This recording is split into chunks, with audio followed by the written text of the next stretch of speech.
Merhaba arkadaşlar, ben Elif Pirenvise. Bebeğim Örgülerim örgü kanalıma yeniden hoş geldiniz.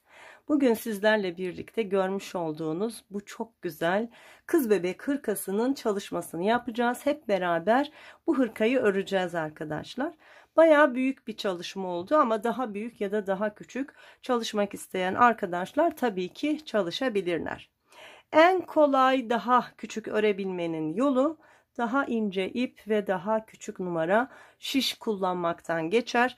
Eğer küçük örmek istiyorsanız, sayılarda şaşırırım diyorsanız daha ince iple 330 metre 100 gram ağırlığında çok güzel bebe ipleri var, yine anti peeling özelliği olan. Onlarla örebilirsiniz. Eliniz sıkıysa 3,5, eliniz bolsa 3 milimetre şiş kullanabilirsiniz. Yine daha büyük örmek isteyen arkadaşlar, aynı şey sizler için de geçerli. Şayet daha büyük örmek istiyorsunuz, sayılarla oynamak istemiyorsanız daha kalın ip ve daha kalın şiş kullanarak daha büyük örgü elde edebilirsiniz. Şimdi benim çalışmam bayağı büyük oldu.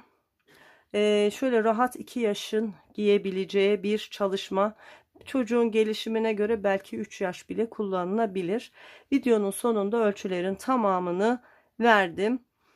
Yakadan başlayacağız. Böyle çok şirin bir çalışma. Büyük olduğu için çok hareket ettiremiyorum. Çünkü hemen ekranda taşıyor arkadaşlar. Şöyle bakın. Harika bir etek çalışması ve harika bir roba çalışmasından oluşan çok güzel bir kız bebek hırkası. Havalar soğumaya başladı. Kız çocuklarımız, kız bebeklerimiz böyle güzel hırkalar artık giymeye başladı. Evet arkadaşlar, şayet modelimi beğendiyseniz beğeni ve yorum yapmayı ihmal etmeyin. Model hakkındaki düşünceleriniz, öğren arkadaşlar, tecrübelerinizi mutlaka benimle paylaşın. Ne kadar ip kullandım? Arkadaşlar tam 2 yumak 100 gram ve 250 metre uzunluğunda ip kullandım. Eğer benimle aynı örgü yani örgüyü örerken benimle aynı atışınız yoksa, daha sıkı örüyorsanız sizin ipiniz biraz artabilir ya da benden daha bol örüyorsanız 2 yumak yetmeyebilir, az miktar daha ipliğe ihtiyacınız olabilir. Bunu belirterek videoya başlamak istiyorum. Çünkü tam 2 yumak gitti. Hani biraz fazla olursa, elinizde de ip yoksa tedarikli olun arkadaşlar. Evet, yorumlarınızı dediğim gibi bekliyorum. Şimdi hazırsak bu güzelliği hemen örmeye başlayalım. Arkadaşlar, model çalışmamı Nako Elite Baby ile yapacağım. 100 gram 250 metre uzunluğunda anti peeling yani tüylenmeme özelliğine sahip olan güzel bir bebe ipi ile yapacağım. Şöyle yumuşacık bir örgü ipi, 100 gram ve 250 metre uzunluğunda. Şiş olarak da arkadaşlar, eliniz bolsa 3,5, eliniz sıkıysa 4 milimetre siz örgü şişi kullanabilirsiniz. Ben 3,75 milimetre, şöyle 60 santim uzunluğunda bir adet misinalı şiş kullanacağım. Evet, hemen model çalışmamıza başlayalım. Yakadan başlanan bir çalışma ve 76 ilmekle beraber gördüğünüz gibi örgüme başladım. Şişime 76 ilmek attım ve haroşa örgülerle örgümü örmeye başladım. İlk örgü başlangıcım olduğu için ilk ilmeğimi de örerek başladım. Fakat bundan sonra ilk ilmeklerimi boş olarak şişime alacağım. Sonraki ilmekleri örmeye devam edeceğim. Evet, ben haroşa örgümü düz örgülerle yapıyorum. 2 sıra düz örgü ördüğümde bir diş haroşa örgü elde etmiş oluyorum. Fakat bazı arkadaşlarımız haroşa örgüyü 2 sıra ters örgü örerek elde etmiş oluyor. O yüzden özellikle haroşa ve düz örgüleri belirteceğim ki o arkadaşlar karıştırmasın. Normalde bizim düzümüz ve haroşamız hep düz örgü arkadaşlar. Evet, bu şekilde 76 ilmeğimizi örerek sıramızı tamamlayalım. Haroşa örgülerle beraber sıramı tamamladım. Örgümün arka tarafındayım. Yine var olan 76 ilmeğimi, bakın bu kez ilk ilmeğimi boş aldıktan sonra haroşa örgü olarak örüyorum. Evet, sıramızı haroşa örgülerle tamamlayalım.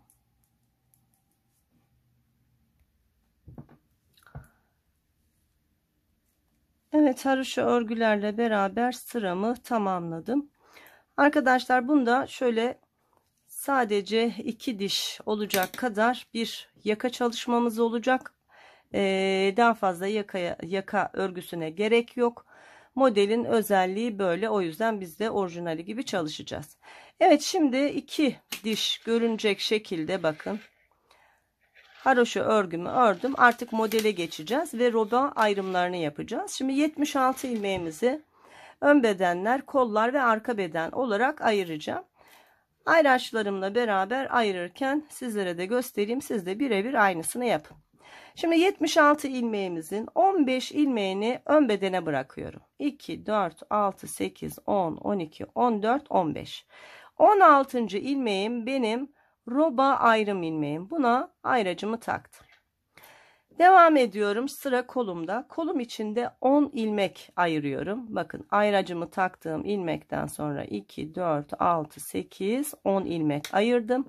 11. ilmeğim yine benim roba ayrım ilmeğim. Bir ayraç da buraya taktım. Şimdi arka beden için ilmeklerimizi ayıracağız. 22 ilmek sayacağım. Ayracımdaki olan ilmekten sonra 2, 4, 6, 8, 10, 12, 14, 16, 18, 20, 22 ilmek. 23. ilmek benim yine roba ayrım ilmeğim. Tekrar ikinci kol için 10 ilmek sayıyorum. Ayraçtan sonra 2, 4, 6, 8, 10. 11. ilmek benim yine roba ayrım ilmeğim. 4 tane roba ayrım ilmeğimiz var. Ve 2, 4, 6, 8, 10, 12, 14, 15 ilmekte diğer ön bedenimin ilmekleri kalmış oldu. Şimdi hemen başlayalım. Haroşa örgülerle örgümüzü normalde öreceğiz arkadaşlar. Roba kısmımızın olduğu yerde şöyle yelpaze görüntülü bir roba artışı yapacağız. Zaten modelin özelliği o. Şimdi hep düz öreceğim ama haroşayı tersten ören arkadaşlar için de kaç ilmek haroşa, kaç ilmek düz olduğunu da belirteceğim. Şimdi 12 ilmeğimiz var. 12 ilmeğimizin 15 ilmeğimiz var. 15 ilmeğimizin 10 tanesini haroşa örgü örüyorum. İlk ilmek boş. Ardından 2, 3, 4, 5, 6, 7, 8, 9, 10 ilmek ördüm. Sonra bakın, roba ayrımından önce 5 ilmeğim var. Bu 5 ilmeğimi de düz örgü olarak örüyorum. 1, 2, 3, 4 ve 5. Roba ayrımına geldim. Şöyle dolayarak artırma yapacağız. Ajurlu bir artırma çalışması. Bir doladım. Roba ayrım ilmeğini ördüm. Tekrar bir ilmek doladım ve 5 ilmek düz örüyorum. 1, 2, 3, 4 ve 5. Ne yapmış olduk? Ön bedeni bitirdik. Roba artışını yaptık ve tekrar kol bedenim için kol ilmeklerimden 5 ilmek ördüm. Bakın, kolun diğer tarafında da 5 ilmeğim var. Yani roba artışını şuradan 10 ilmek üzerinden yapmam lazım. Düz örgü örmem lazım. O yüzden devam ediyorum. 5 düzden sonra diğer taraf için 1, 2, 3, 4, 5 ilmek daha düz örüyorum. Yani toplamda 10 ilmek düz örüyorum kol ilmeklerimi. Zaten 10 tane ilmeğim var kolumda. Roba ayrımına geldim. Aynı şeyi yapıyorum. Bir doluyorum. Roba ayrım ilmeğini örüyorum. Tekrar bir doluyorum. 1, 2, 3, 4, 5 ilmek düz örüyorum. Arka bedendeyiz. 22 ilmeğimiz var. 5 düz burada, 5 düz ayraçtan önce düz ilmek örüyoruz. Arada bizim 12 ilmeğimiz kalıyor. Bu 12 ilmeği de haroşa örgü örüyoruz. 1, 2, 3, 4, 5, 6, 7, 8, 9, 10, 11, 12 ilmek haroşamı ördüm. Roba ayrımından önce 5 ilmeğim var. Bu 5 ilmeğimi de yine 1, 2, 3, 4, 5 düz örgü olarak örüyorum. İkinci kola geldim. Roba ayrımının olduğu yerdeyim. Bir doladım. Roba ayrım ilmeğimi ördüm. Tekrar bir doladım. 1, 2, 3, 4, 5 ilmek düz. Buradaki roba için ördüm. Şimdi 5 ilmek düz de diğer taraftaki roba için öreceğim. Onları da düz örüyoruz. 1, 2, 3, 4, 5. Yani kolumuzdaki 10 ilmeğin tamamını düz örgü olarak örüyoruz. Yine roba ayrımının olduğu yerdeyim. Bir dola, roba ayrım ilmeğini ör. Bir dola, sonra 1, 2, 3, 4, 5 ilmek düz, ardından 10 ilmek haroşayla sıramı tamamlıyorum. Tekrar belirtiyorum. Düz örgüyle haroşayı örenler bu sıraları dümdüz örebilirler. Ben ters örgüyle haroşa ören arkadaşlar karıştırmasın diye bu şekilde anlatıyorum. Şimdi örgümüzün arka tarafındayız. İlk 10 ilmeğimiz ne dedik? Haroşa örgü. İlk ilmeği boşaldım. 2, 3, 4, 5, 6, 7, 8, 9, 10 ilmek haroşamı ördüm.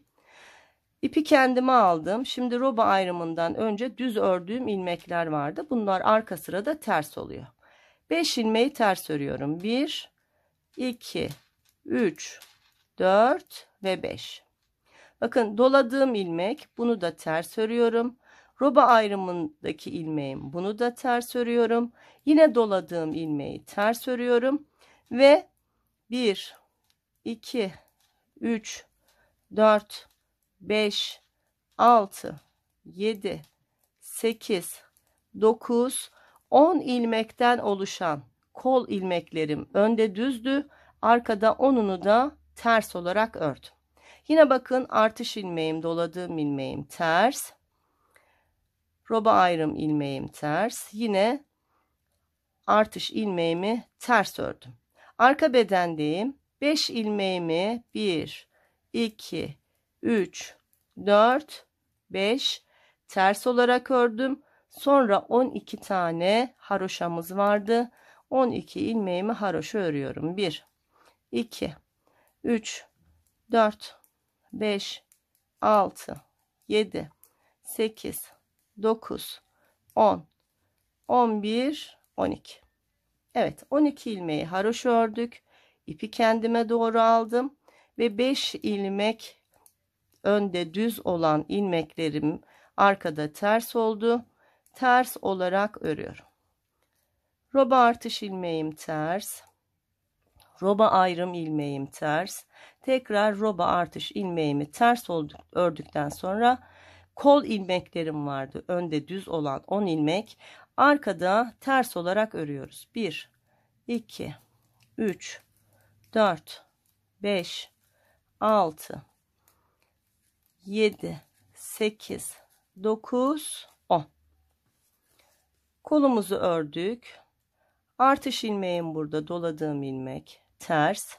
Roba ayrım ilmeğim ters. Artış ilmeğim ters. Ön bedene geldim. 5 ilmek ters.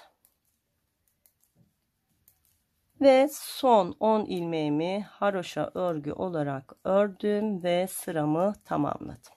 Artık bundan sonra çok daha kolay anlayacaksınız arkadaşlar. Çünkü önemli olan bu kurulumdu. Bakın ön tarafı çevirdiğimde haroşa örgüler ve düz örgüler, roba artışlarım çok belirgin bir şekilde görünüyor. Evet, bu şekilde roba artışlarına devam edeceğiz. Şimdi ikinci artışımızı yapalım. İlk 10 ilmeğim haroşaydı. İlkini boşaldım. Sonra 2, 3, 4, 5, 6, 7, 8, 9, 10. Sonraki ilmeklerim düz. 1, 2, 3, 4, 5. 5 düz ilmeğimi ördükten sonra bakın artış yaptığım ilmek burada, görüyor musunuz? Zaten böyle bir ajur çalışması var, çok belirgin. Bunu gördüm, hemen öncesinde tekrar şişime ipimi doluyorum. 1 roba ayrım ilmeğim 2 ve tekrar bakın bu ajur çalışmamın olduğu ilmek 3 ilmeğimi düz örgü olarak örüyorum ve hemen bir artış yapıyorum. Değişen hiçbir şey yok. Sırada 1, 2, 3, 4, 5, 6, 7, 8, 9, 10 ilmek kolumdaki düz ilmeklerim var. Onları ördüm. Bakın roba artışım burada. Hemen öncesinde bir artış yaptım. 1, 2, 3 ilmeği ördüm. Artışın bitiş yerine geldim. Bir doladım. Yine 1, 2, 3, 4, 5 ilmeğimi ördüm. Arka bedendeyim. Ardından 12 haroşa ilmeğim vardı. 1, 2, 3, 4, 5, 6, 7, 8, 9, 10, 11, 12 ilmek haroşa örgümü ördüm. Bakın değişen hiçbir şey yok. Yine 5 ilmek düzüm var. 1, 2, 3, 4, 5 ilmeğimi ördüm. Roba artışımı gördüm. Ajurlu çalışmamı bir doladım. Roba artış ilmeğimi ördüm. Roba ayrım ilmeğimi ördüm. Ve roba artış ilmeğimi ördüm. Hemen bir dolama yaptım. 1, 2, 3, 4, 5 ilmek düz örgümü kolum için bir taraf için ördüm. 5 ilmek de diğer taraf için örüyorum. 1, 2, 3, 4, 5. Toplamda 10 ilmek düz ördüm kolumda. Ve şimdi tekrar bakın roba artışının olduğu yerdeyim. Bir doladım. Roba artış ilmeğimi ördüm. Roba ayrım ilmeğimi ördüm. Ve yine roba artış ilmeğimi ördüm. 3 ilmek ördüm. Bir doladım. 1, 2, 3, 4, 5 ilmek düz ördüm. Sıra sonunda 10 haroşa ilmeğim var. Bu 10 haroşa ilmeğimi de örerek sıramı tamamlıyorum. Bu kadar kolay. Şimdi arkada haroşaları haroşa öreceğiz. Diğer kalan ilmekleri, roba ayrım ilmekleri, artış ilmeklerimizi ters örgü öreceğiz. Bunu da göstereyim. Bakın 1, 2, 3, 4, 5, 6, 7, 8, 9, 10 ilmek haroşa ördükten sonra zaten çok belirgin. İpi kendime aldım. 1, 2, 3, 4, 5 ilmeğimi ters ördüm. Bu sayılar hiç değişmiyor arkadaşlar. O yüzden şu sayıları aklınızda tutarak çok seri bir şekilde örebilirsiniz. 5 tersten sonra bakın dolama yaptığım ilmek. Bir önceki artış ilmeğim. Roba ayrım ilmeğim. Yine bir önceki artış ilmeğim. Ve şimdi dolama yaptığım ilmeğim. Ters örgü olarak ördüm. Bitti. Ardından 5 ilmek tersimiz var. 2, 3, 4, 5. Bu taraf için. Şimdi diğer taraf için de 5 tane. Toplamda 10 tane yine ters örgümüzü örüyoruz. Ve yine artış yerindeyim. Artış ilmeğim. Bir önceki artış ilmeğim. Roba ayrım ilmeğim. Bir önceki artış ilmeğim. Ve roba şimdiki artış yaptığım ilmeğimi ters ördüm.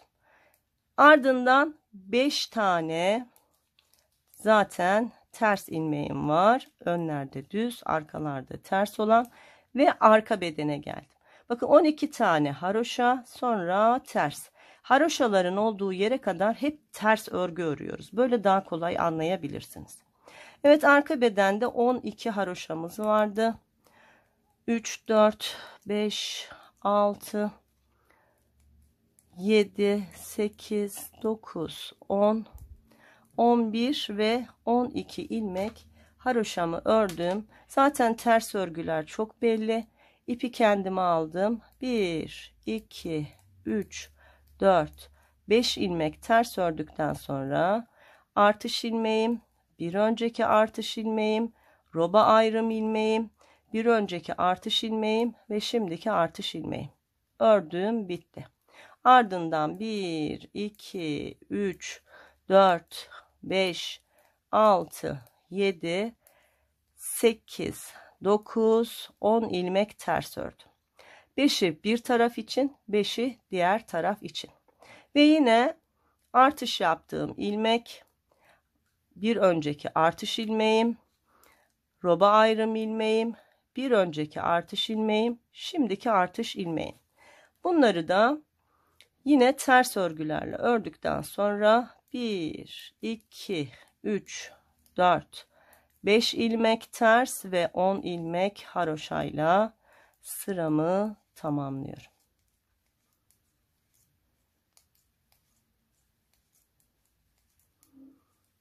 Evet, ikinci kez artışımızı yaptık ve bitirdik. Artık ilk ilik çalışmamızı da açabiliriz arkadaşlar. Kız bebek olduğu için başlangıçta değil de son kısımdaki ilmeklerde ilk iliğimizi açalım. Şayet bebek erkek bebek olsaydı hemen burada açacaktık. Burası sol tarafa geliyor, kızlar da sağ tarafa geliyor. Evet, hemen başlayalım. Bir sıra daha da artırmış olalım. 1, 2, 3, 4, 5, 6, 7, 8, 9, 10 ilmek haroşa. Bakın bunlar hiç değişmiyor. Bunlar sabit. Sadece roba artış yerlerindeki ilmeklerimiz her artışta 2 ilmek artıyor. Ardından 1, 2, 3, 4, 5 düz ilmeğim. Bakın ajur çalışmamı gördüm. Hemen bir dolama yaptım. Sonra 1, 2, 3, 4, 5 ilmeğimi ördüm. Böyle V şeklinde açılıyor. V ajur çalışıyoruz. Tekrar bir dolama yaptım. 1, 2, 3, 4, 5 ilmek düz ördüm bu taraf için. 5 düz de diğer taraf için örüyorum. 2, 3, 4, 5. Kol çalışmamın olduğu yer. Bakın 1, 2 ajur yaptık. Gördüm ajur çalışmamı. Bir doladım. Aradaki 1, 2, 3, 4, 5 ilmeğimi ördüm. Bakın ajur çalışmam burada. Bir doladım. 1, 2, 3, 4, 5 düz ilmekten sonra arka bedendeyim. 1, 2, 3, 4, 5, 6, 7, 8, 9, 10, 11, 12 ilmek haroşa örgümü ördüm.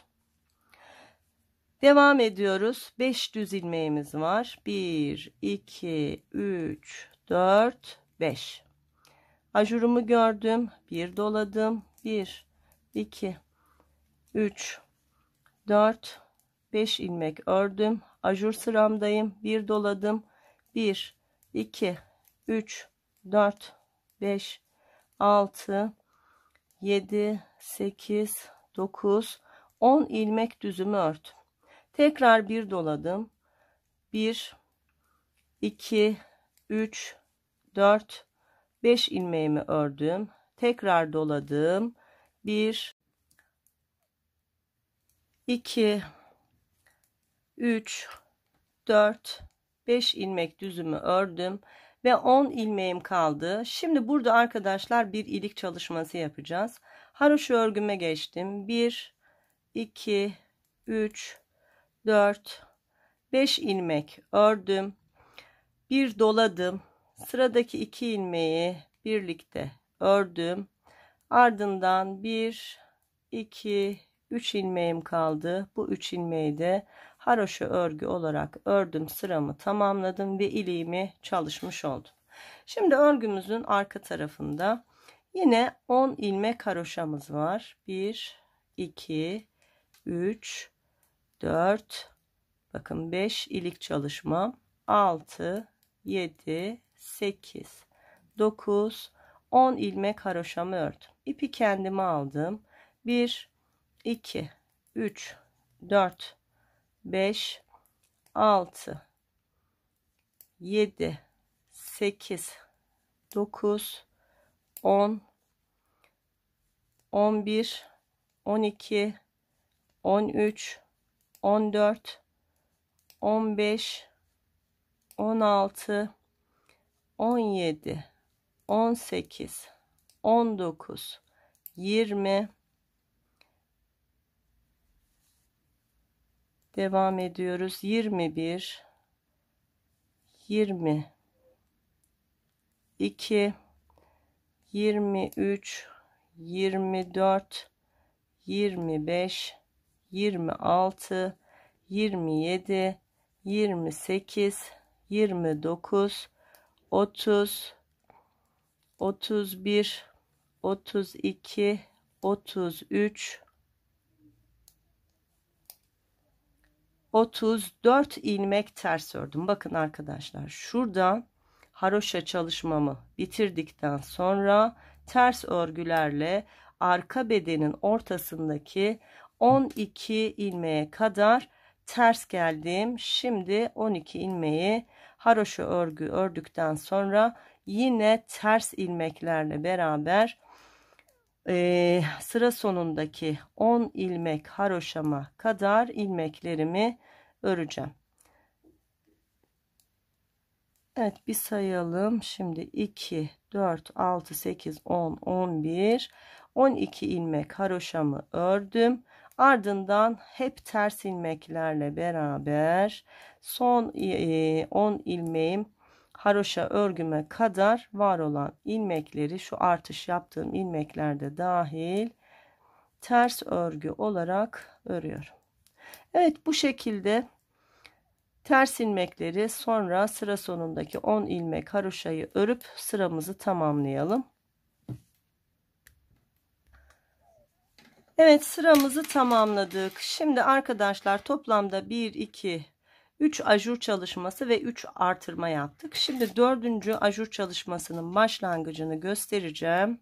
Sonra devamını siz öreceksiniz. 2, 3, 4, 5, 6, 7, 8, 9, 10 ilmek haroşadan sonra 1, 2, 3, 4, 5 ilmek düzümü ördüğümde bakın ajur çalışmam burada.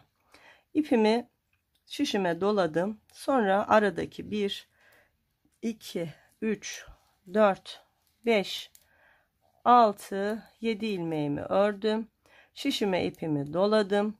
Koldaki ilmeklerin tamamını zaten düz örgü örüyoruz. Doladıktan sonra 3, 4, 5, 6, 7, 8, 9, 10 ilmek ördüğümde bakın ikinci kolun ajur artışına geldim. Bir doladım. 1, 2, 3, 4, 5, 6, 7 ilmek ördüm.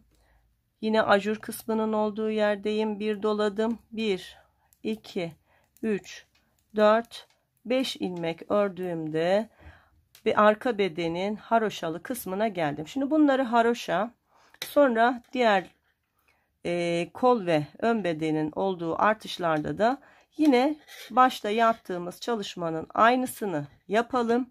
Sonra arka sırada haroşaları haroşa, önde düz olan ilmekleri bakın arkada ters olarak örüp sıramızı bitirelim. Evet, 4. kez ajur çalışmamı yaptım. Arkada düzleri düzler arkada ters örgü olduğu için ters haroşaları haroşa olarak ördüm ve ilk çalışmamı bitirdim arkadaşlar. Şimdi yeni bir kuruluma geçeceğiz. Bunun için de bakın şurada işaretleyicileriniz varsa benim gibi bu işaretleyicilerinizi hemen sıradaki şöyle hizasını alarak bakın ilmekleri alıyoruz. Bunlar yine bizim roba ayrım ilmeklerimiz olacak. Bakın şimdi buradan çıkartıyorum. Bakın hizasındaki ilmek bu. Hemen buna takıyorum. 4 tane roba ayrım ilmeğimiz var. Bakın her birini bu şekilde işaretliyorum.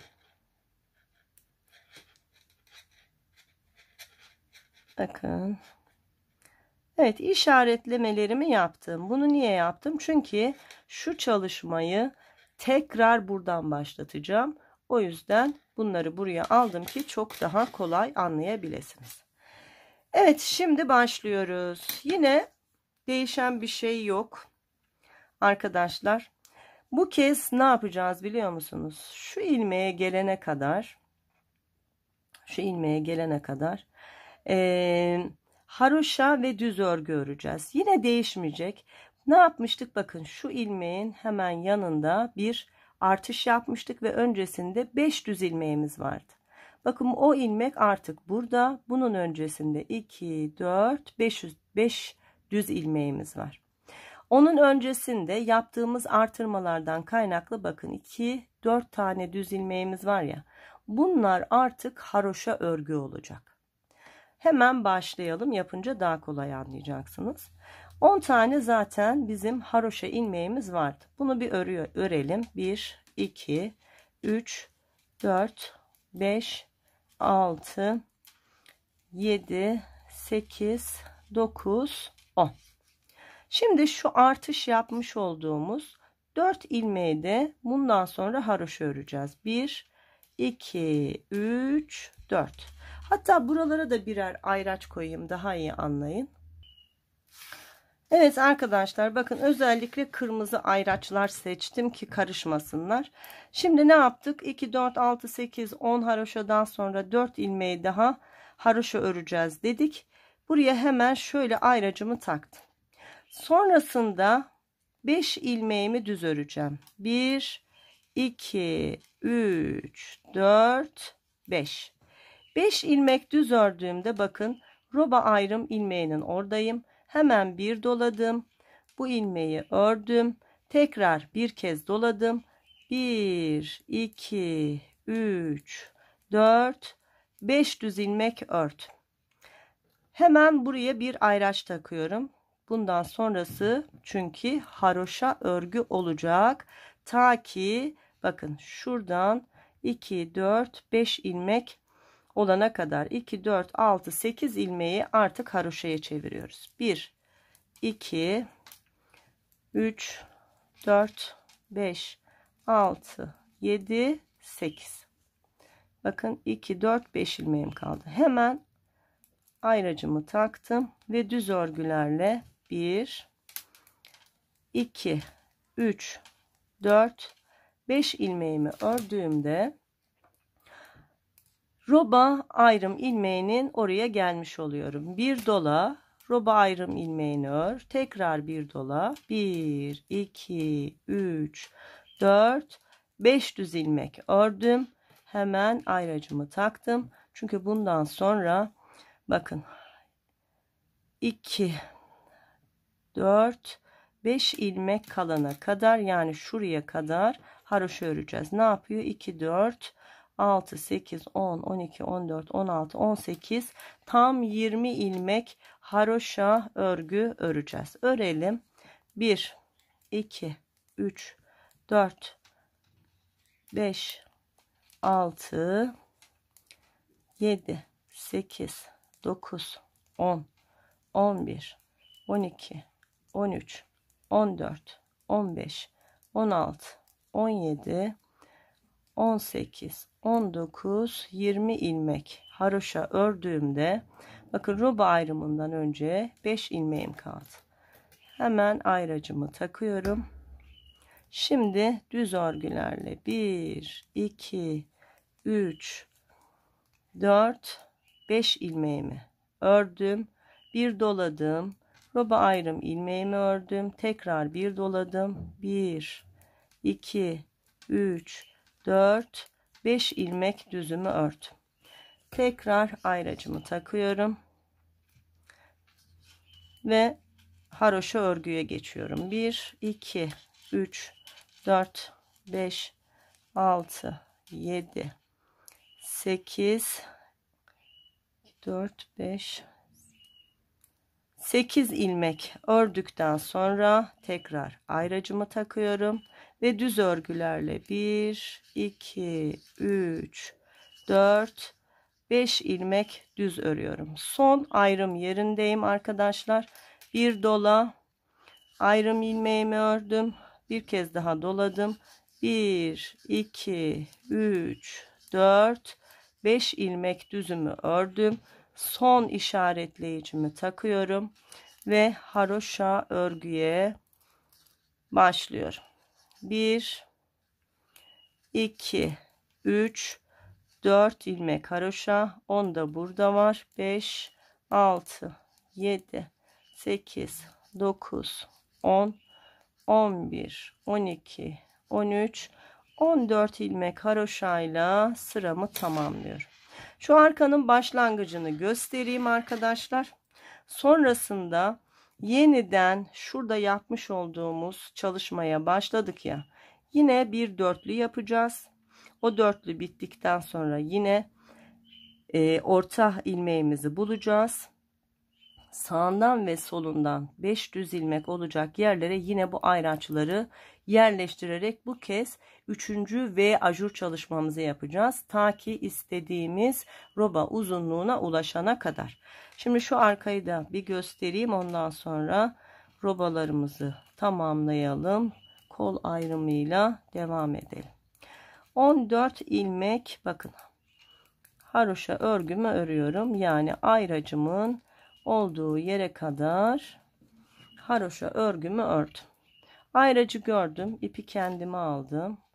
Ayracı şişe alalım. Şimdi 1, 2, 3, 4, 5, 6, 7, 8, 9, 10, 11, 12, 13 ilmek ters ördüm.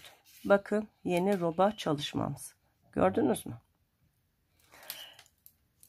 Yine ayracımı gördüm. Bu aralar haroşa ilmek olacak. O yüzden 1, 2, 3, 4, 5, 6, 7, 8 ilmek haroşa örgümü ördüm. Ayracı şişimi aldım ve yine ters örgü olacak. Öreceğim yerdeyim. 1, 2, 3, 4, 5, 6, 7, 8, 9, 10, 11, 12, 13 ilmek tersimi ördüm. Şuradaki 13 sayıları hep aynı arkadaşlar. Değişmiyor. Bakın ayracımın olduğu yere geldim. Demek ki haroşa öreceğim. 1, 2, 3, 4, 5, 6, 7, 8, 9, 10, 11, 12, 13, 14, 15, 16, 17, 18, 19, 20 ilmek haroşamı ördüm. Ayracımın oradayım. Ayracı şişimi aldım ve ters örgüye başladım. Yine ters örgülerle 1, 2, 3, 4, 5, 6, 7, 8, 9, 10, 11, 12, 13 ilmek ters ördüm. Ayracımı gördüm. Şişi arkaya aldım. Haroşa örgülerle 1, 2, 3, 4, 5, 6, 7, 8 ilmek haroşamı ördüm. Ayracı gördüm. İpi kendime aldım. Yine ters örgülerle 1, 2, 3, 4, 5, 6, 7, 8, 9, 10, 11, 12, 13 ilmek tersimi ördüm. Ayracımı gördüm ve haroşa örgülerle 1, 2, 3, 4, 5, 6, 7, 8, 9, 10, 11, 12, 13, 14 ilmekle beraber sıramı tamamladım. Arkadaşlar ikinci kurulumu da yaptık. Bakın haroşa örgülerimiz zaten çok belli. Düz örgülerimiz belli. Bundan sonra bu V çalışması ve ajur çalışması bitene kadar şuradaki haroşa ilmeklerinin sayısı hiç değişmeyecek. Burada artış yaptıkça bakın nasıl burada düz ilmekler büyüdü. Burada da düz ilmekler büyüyecek. Yani şu haroşa sıralarınız hep aynı sayıları olacak. Bakın 2, 4, 6, 8, 10, 12, 14. 14 haroşadan sonra düz örgülerle geleceksiniz. Tıpkı bu V çalışmasının aynısının birincisini yaptık. 2, 3, 4 diye devam edeceksiniz. İkinciyi bitirmiş olacaksınız. Şu koldaki 10 tane ilmeğimiz artık haroşa örgü oldu. Bunun 2, 4, 6, 8 tanesi haroşa oldu. Birer tanesi yine düz olarak kaldı. Bu da hep 8 olarak devam edecek. Yine aynı şekilde bakın arka beden ilmeğinde haroşalarını söyleyeyim. 2, 4, 6, 8, 10, 12, 14, 16, 18, 20 ilmek arka beden hep haroşa örgü olarak devam edecek. Düzlerin içerisinde artış olacak. Yine ikinci kol 8 ilmek haroşa ve ön beden yine 14 ilmek haroşa olarak devam edecek. Birinci iliğimizi de açmıştık zaten. Şimdi bu şekilde robamızı büyütmeye devam edelim. Ben biraz öreyim. Sonrasında kaç diş haroşa arayla ilik açtığımı da belirteceğim arkadaşlar. Biraz örelim, sonra devam edelim. Arkadaşlar ikinci ve ajur çalışmamı tamamladım. Bakın 1, 2, 3, 4 tane ajur çalışmış olduk. Bakın haroşalarımız bu şekilde kaymış oldu. Toplamda 4 diş haroşa boyunca örmüş olduk. Çünkü 4 tane ajur çalışmamız vardı. Evet, şimdi üçüncü kez V çalışması yapacağız. Bunu da göstereyim. Gerçi eminim ki çoğunuz anlamışsınızdır ama şu üçüncü kurulumu da göstereyim. Bakın yine ayracımı çıkardım. Şu orta ilmeğimdi. Yani roba ayrım ilmeğim. Geliyorum. Yukarıda bunu tekrar takıyorum. Şunlar haroşa çalışmalarımızın ayraçlarıydı. Bunların da yerini değişeceğiz ama önce şunların yerini değişelim. Bakın çıkardım. Ve roba ayrım ilmeğimi yukarıda buldum. Oraya taktım. Çıkardım. Yerini buldum ve taktım. Son roba ayrım ilmeğimi yine buldum ve ayracımı buraya taktım. Evet, şimdi üçüncü kuruluma başlayabiliriz. Yine sayı vererek ilerleyeceğim. Şimdi 2, 4, 5, şuradan 4 ilmek daha haroşalarımıza katacağız. Evet, başlayalım. Haroşa örgüyle başladık. 1, 2, 3, 4, 5, 6, 7, 8, 9, 10, 11, 12, 13, 14 tane haroşa ilmeğimiz vardı. Şimdi 4 ilmek daha ilave ediyoruz. 15, 16, 17, 18, 2, 4, 5. Evet, 18'e tamamladık. Bakın 4 tane düz ilmeğimi haroşa ilmeğe çevirdim. Yine bu kırmızı ayracı takalım. Bu bizim haroşa yerlerimizi anlamamızda yardımcı oluyor. Sonra düz örgülerle yine 1, 2, 3, 4, 5 ilmek ördüğümde bakın roba ayrım ilmeğine geldim. İşaretleyicimi zaten buraya almıştım. Bunu görünce hemen bir dola, roba ayrım ilmeğini ör. Tekrar bir dola ve 5 düz ilmek ör. 1, 2, 3, 4. 4, 4 ve 5. 5 tane düz ilmeğimizi roba ayrımından sonra ördük. Artık haroşaya başlayacağız. Bakın buradaki 4 ilmeğimizi, düz ilmeğimizi artık haroşa örgü olarak öreceğiz. O yüzden kırmızı ayracımı buraya alıyorum ve haroşa örmeye başlıyorum. 1, 2, 3, 4, 5, 6, 7, 8, 9,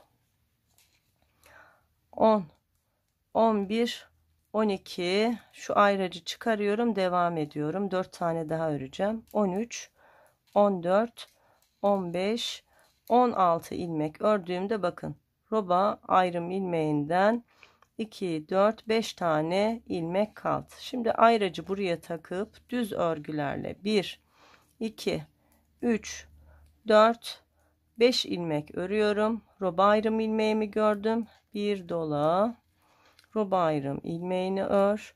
Bir dola, 1, 2, 3, 4, 5 düz ilmek ör.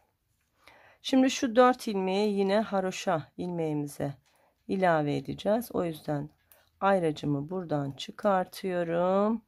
Şişime takıyorum ve haroşa örgülerle 1, 2, 3, 4, 5, 6, 7, 8, 9, 10, 11,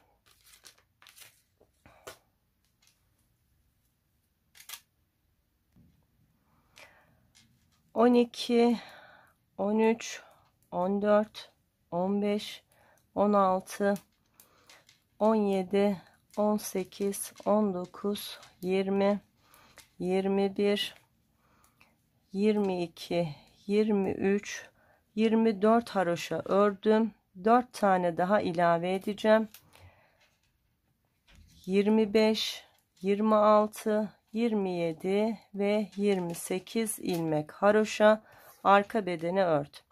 Ayracımı yine taktım. Düz ilmeklerle 1, 2, 3, 4, 5 ilmek ördüm. Roba ayrım ilmeğim burada. Bir doladım. Ayrım ilmeğimi ördüm. Tekrar bir doladım. 1, 2, 3, 4, 5 düz ilmek ördüm. Tekrar buradaki 4 ilmeği haroşa örgüme ilave edeceğim. O yüzden ayracımı taktım ve haroşa örgü örmeye başladım. 1, 2, 3, 4, 5, 6, 7, 8, 9, 10, 11, 12 ilmek haroşa ördüm. Şimdi şuradaki 4 ilmeği de ilave edeceğim.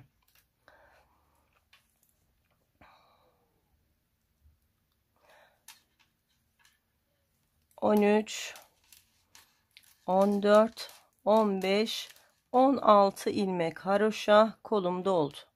Ayracımı taktım. 1,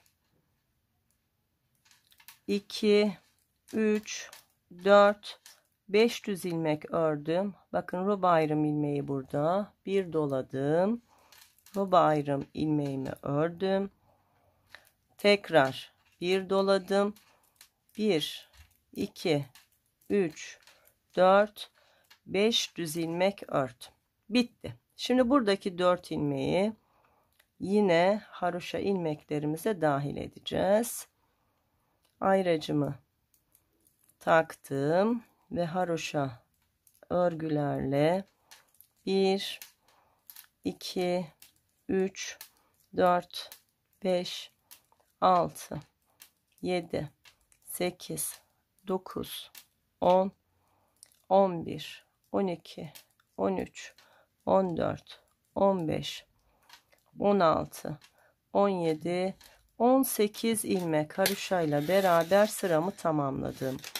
Üçüncü kurulumu da yaptık. Şimdi bir kez şöyle sözlü olarak tekrar edeyim. Ondan sonra üçüncü kurulumu da bitirelim.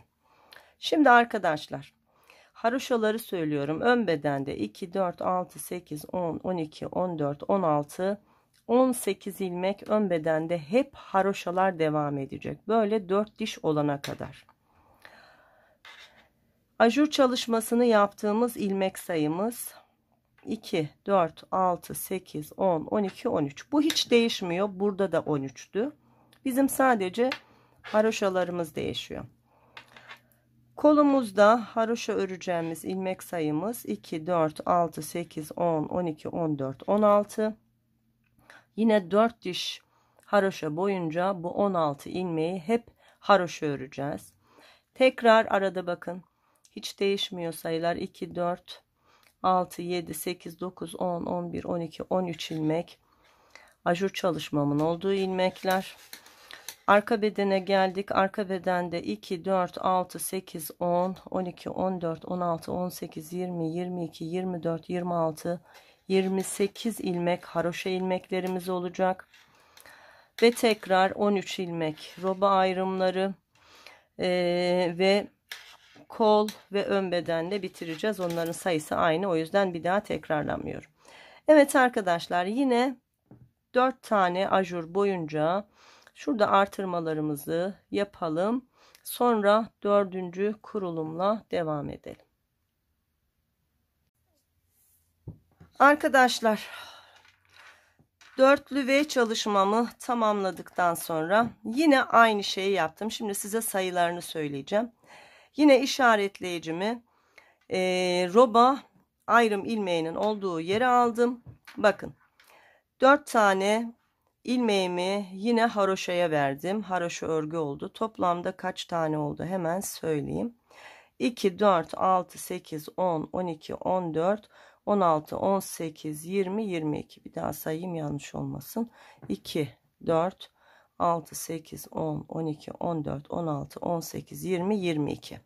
22 tane haroşa, 13 tane roba kısmı için düz örgü. Sonra kol kısmımda kaç haroşam oldu söyleyeyim.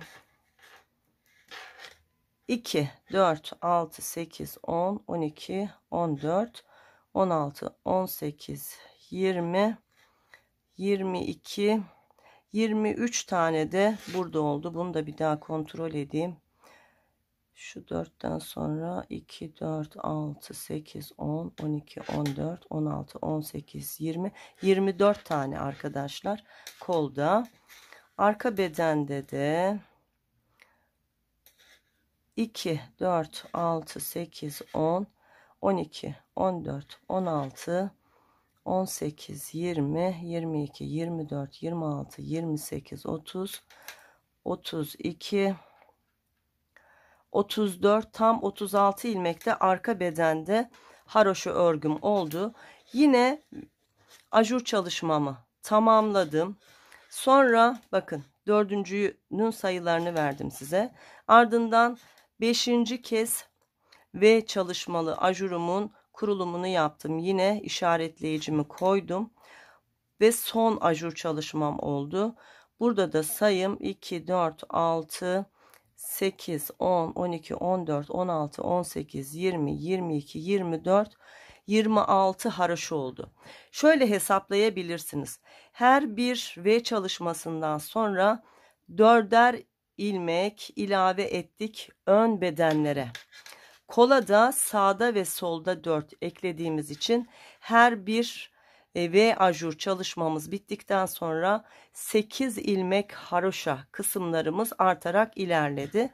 Bakın kolda kaç ilmek oldu söyleyeyim. 2, 4, 6, 8, 10, 12, 14, 16, 18, 20, 22, 24, 26, 28, 30, 32 ilmek son ajur çalışmamda benim haroşa ilmek sayım.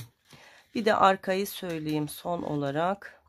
2, 4, 6, 8, 10, 12, 14, 16, 18, 20, 22, 24, 26, 28, 30, 32, 34, 36, 38, 40, 42, 44 ilmekte arka bedenin haroşa çalışması.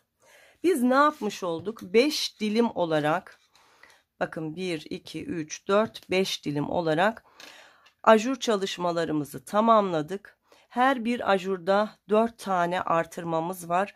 Yani 4 5'in 20 kez robamızı artırmış olduk arkadaşlar. Hiç ölçü vermedim. Şimdi ölçü de vereyim size. Şöyle tuttuğumda bakın tam 15 santim uzunluğunda şöyle bir roba çalışması yapmış olduk. Bunu düz tuttuğumuzda kaç santim onu da söyleyeyim. Şöyle tam düz tuttuğumda da 11,5 santim uzunluğunda bir roba çalışması oldu. Arka bedenin genişliğini söyleyeceğim size. İlmek sayım fazla, misina uzunluğum kısa olduğu için örerken rahat, fakat ölçü verirken biraz zahmetli oluyor. Bu zaten biraz örüldükten sonra netleşir ama şimdi size fikir olsun diye bakın. Şurası roba artış yaptığım roba ayrım ilmeğim. Şuradan şöyle tuttuğumda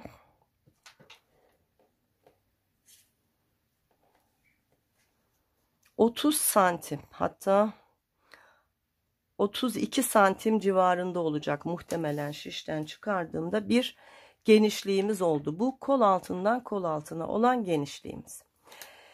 Evet, şimdi arkadaşlar kollarımızı ayıracağız. Bu arada 10 diş haroşa arayla ikinci iliğimi açtım. Bakın 2, 4, 6, 8, 10 haroşadan sonra ikinci ilik çalışmamı açtım. Ardından da 2, 4, 6, 8 diş haroşa boyunca yine örgümü ördüm. 2 diş daha örüp 10 dişe tamamlanınca 3. ve son ilik çalışmamı da yapacağım. Şimdi kolları ayıralım ve önce kollarımızı örelim. Bu arada beden sayısını da tamamıyla vermiş olacağım size. Ön ilmeklerim için 1, 2, 3, 4, 5, 6, 7, 8, 9, 10, 11, 12, 13, 14, 15, 16, 17, 18, 19, 20, 21, 22, 23, 24, 25, 26 ilmek ön bedeni ördüm. Şimdi düz kısmından da öreceğim. Haroşalı kısımları ördüm. 27, 28, 29, 30, 31, 32, 33, 34, 35 ilmek ördüğümde arkadaşlar şu roba ayrımının bakın ilmeğinin olduğu yere geldim. Bunu kola ya da bedene ilave edebiliriz. Bedene ilave edelim. Şöyle işaretleyicimi çıkardım ve ilave ettim. Tekrar sayayım, ön bedenimi tekrar söyleyeyim. 2, 4, 6, 8, 10, 12, 14, 16, 18, 20, 22, 24, 26, 28, 30, 32, 34, tam 36 ilmek bizim ön beden ilmeklerimiz. Şimdi ön bedeni ayırdık. Şu işaretleyiciyi takalım. Şimdi kolumuzu öreceğiz. Kolumda da 1, 2, 3, 4, 5, 6, 7, 8, 9, şunu çıkartıyorum. 10, 11, 12, 13, 14, 15, 16, 17, 18, 19, 20, 21, 22, 23, 24, 25, 26, 27, 28, 29, 30, 31, 32, 33, 34, 35, 36, 37, 38, 39, 40, 41, 42, 43, 44, 45, 46, 47, 48, 49, 50 ilmeğim var. Bakın bu yine roba ayrım ilmeğimiz. Bunu arka bedene bırakıyoruz. Kolumuzda artık 50 ilmeğimiz var ve bu 50 ilmekle beraber arkadaşlar haroşa örgülerle beraber kolumuzu örmeye başlıyoruz. Evet arkadaşlar, daha rahat kolu çalışabilmek için aynı numara yardımcı bir şişle beraber kol kısmını öreceğim. Var olan 50 ilmeği haroşa örgülerle öreceğim ta ki bilek kısmına inene kadar, istediğim uzunluğa ulaşana kadar. Bu arada daraltarak birkaç kez sağda ve solda kesim yaparak koluma kalıp çalışması uygulayacağım ki böyle genişten dara doğru azalan böyle güzel düzgün kalıplı bir kol çalışması olsun. Şimdi önlerde ve arkalarda ben düz olarak haroşayı örüyorum. Eğer siz tersten örüyorsanız hem önde hem arkada ters örgülerle beraber var olan 50 ilmeğimizi, kol çalışmamızı bir miktar örelim. Kesim çalışması yaparken nasıl yaptığımı, kaçıncı sırada yaptığımı sizlerle paylaşacağım arkadaşlar.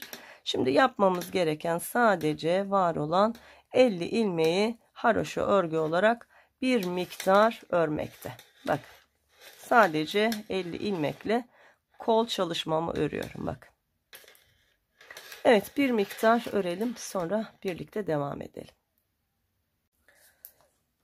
Arkadaşlar, 50 ilmekten oluşan kolumu 2, 4, 6, 8, 10 diş haroşa boyunca ördüm. İlk kesimimi 10 diş haroşadan sonra yapacağım. Bakın ölçtüğümde tam 4,5 santim uzunluğunda bir örgü örmüşüm. Şimdi ilk kesimimizi şöyle yapacağız ve bunu birkaç kez belirgin aralıklarla devam ettireceğiz. Şöyle ilk ilmeğimi boş aldıktan sonra sıradaki 2 ilmeğimi bakın soldan sağa doğru batarak birlikte örüyorum. Bir tane kesim yaptım. 50 ilmeğimiz vardı. Bir kesim yaptık ve ilmek sayımız 49 ilmeğe düştü. Şimdi son 3 ilmek kalana kadar var olan ilmeklerimi haroşa örgülerle örüyorum.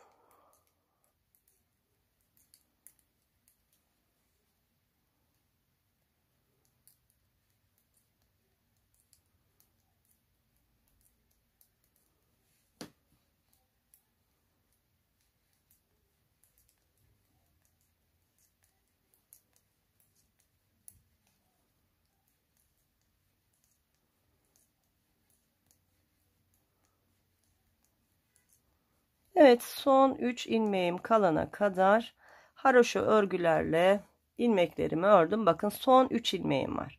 Şimdi buradaki 2 ilmeğimin yönünü değiştiriyorum. Ve 2 ilmeği birlikte sağdan sola doğru birlikte örerek bir ilmek daha kesiyorum. Son ilmeğimi de örerek sıramı tamamlıyorum.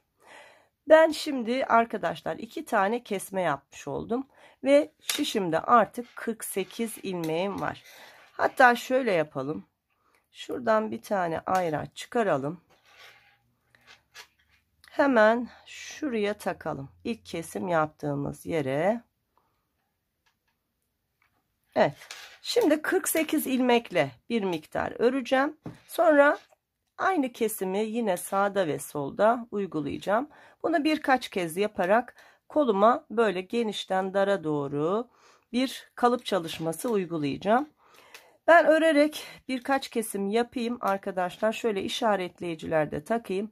Kaç diş haroşa arayla kaç kez kolu kestiğimi, kaç ilmeğim kaldığını size söyleyeyim. Sonra zaten kol bantını örerek ilk kol çalışmamızı tamamlamış olacağız. Evet arkadaşlar, kesimlerimi yaparak devam ettim. Toplamda 4 tane kesim yaptım kolumda. İlk kesimi 50 ilmekten oluşan örgümü 10 diş ördükten sonra şunu beraber kesmiştik. Ardından 2, 4, 6 diş haroşa örgü ördüm. Tekrar kestim. Sonra 2, 4 diş haroşa ördüm ve tekrar kestim. Ve 2, 3 diş haroşa örüp tekrar kestim. Son olarak da 3 diş haroşa örgü ördüm. 50 ilmeğimiz vardı. 2 ilmek kestik. Sağdan ve soldan birer ilmek. 48 ilmeğim kaldı. Sonra tekrar kestiğimde sağdan ve soldan 46 ilmeğim kaldı. Tekrar kestiğimde 44 ve son kez kestiğimde 42 ilmeğim kaldı. Son 42 ilmeğimle beraber de 3 diş haroşa boyunca örgümü ördüğümde bakın kaç santim uzunluğunda bir örgü ördüğümü de hemen sizinle paylaşayım. Şu haroşa örgüleri saydığımda arkadaşlar 16,5 santim uzunluğunda bir örgü örmüşüm. Şimdi şöyle yapacağız. Tekrar bir kesim yapacağız. 42 ilmeğim kaldı. 42 ilmeğimle 3 diş boyunca haroşa örgü ördüm. Ve şimdi tekrar keseceğim. Bakın ilk ilmeği şişime boş aldım. Sıradaki 2 ilmeği birlikte ördüm. 41 ilmeğim kaldı. 41 ilmeğimi sıra sonunda 3 ilmeğim kalana kadar haroşa örgülerle örüyorum.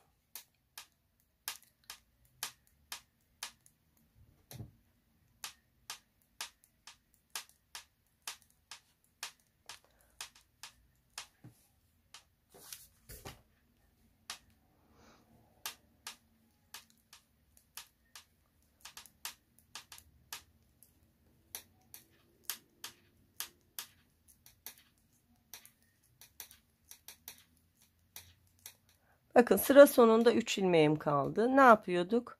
İlk 2 ilmeğin yönünü değiştiriyorduk ve birlikte örüyorduk. Bir ilmek daha kestik ve son ilmeğimi ördüm. Sıramı tamamladım. Artık 40 ilmeğim var arkadaşlar. Bu kol uzunluğu yeterli. Daha uzun örmek isteyen arkadaşlar olursa yine bir 3 diş daha haroşa örgü örüp öyle kolu kesebilirler. Bu benim örgüm için oldukça yeterli bir kol uzunluğu. Şimdi örgümün arka tarafında kesim yapacağım yine. Bitireceğim artık kol çalışmasını. Başlıyorum. İlk ilmeği boşaldım. Sıradaki ilmeği düz ördüm. Arkadaki ilmeği üzerinden geçirdim. Sıradaki ilmeği ördüm. Arkadaki ilmeği üzerinden geçirdim. Şimdi bilek kısmım biraz böyle toplasın diye sıradaki 2 ilmeği birlikte ördüm ve arkadaki ilmeği üzerinden geçirdim. Şimdi her ilmeği sırayla kesiyorum. Bu çalışmayı 2 kere daha yapacağım. Yani 2 ilmeği birlikte örüp kesmeyi, şu bilek kısmı toplansın diye bunu yapacağım. İkincisini şöyle örgümün ortalarına denk gelecek bir yerde şuralarda yapabilirim.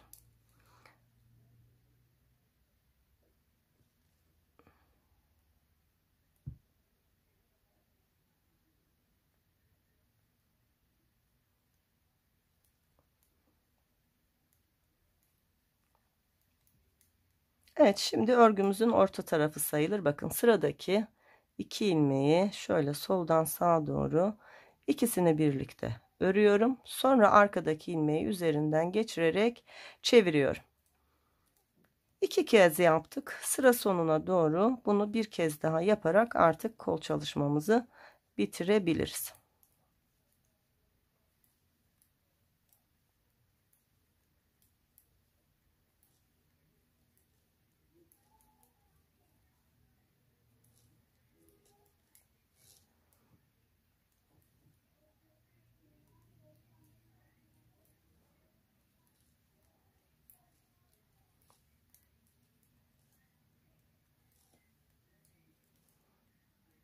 Evet, son birkaç ilmeğim kaldı. Üçüncü ve son kez şurada yapalım.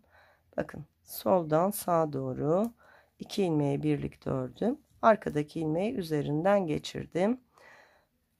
Ve var olan diğer ilmeklerimi de örerek kesme tekniğiyle keserek kol çalışmamı tamamlamış oldum. Şu son ilmeği bir kez daha örüyorum ve kolumu dikebilmek için arkadaşlar şöyle yarım metre 60 santim civarı ipimi uzun bırakıyorum ve artık kolumu bitirmiş oldum. Şöyle bir çevirirsek bakın ne kadar güzel oldu. Burada 3 tane ilmeği keserek de şurayı şöyle toparlamış olduk. Çok daha güzel oldu. Şimdi omuzdan itibaren ölçtüğümde bakın 28 santim hatta 29 santim uzunluğunda haroşa örgü esniyor ya. Hatta 30 santim arkadaşlar, bakın 30 santim uzunluğunda bir kol çalışmamız oldu. Hırkamızın beden büyüklüğüne göre oldukça uygun bir çalışma. Şimdi istersek bu kolu önce diker sonra devam ederiz.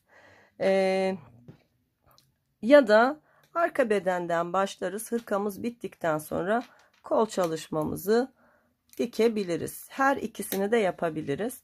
Biz şöyle yapalım, dikelim ve öyle devam edelim. Evet, bakın küt bir dikiş iğnem var. İpimi geçirdim. Şu işaretleyicileri çıkartıyorum. Sıranızı unutmayın.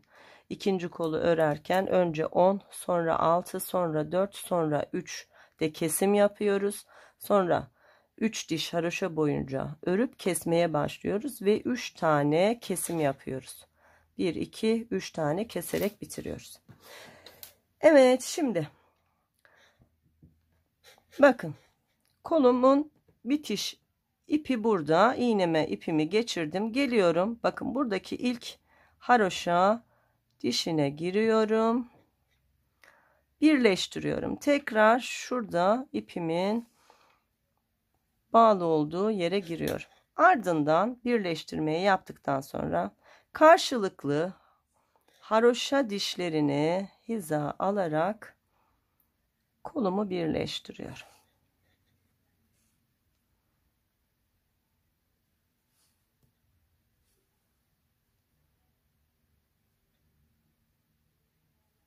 Bu düz bir kol çalışması olsaydı, düz örgüyle örülen bir kol çalışması olsaydı bunu dönerek örecektik.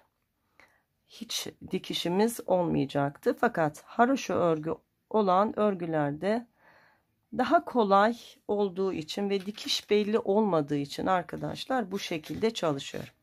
Bakın, bir sağdan bir soldan haroşa dişlerin arasına batıp birleştiriyorum.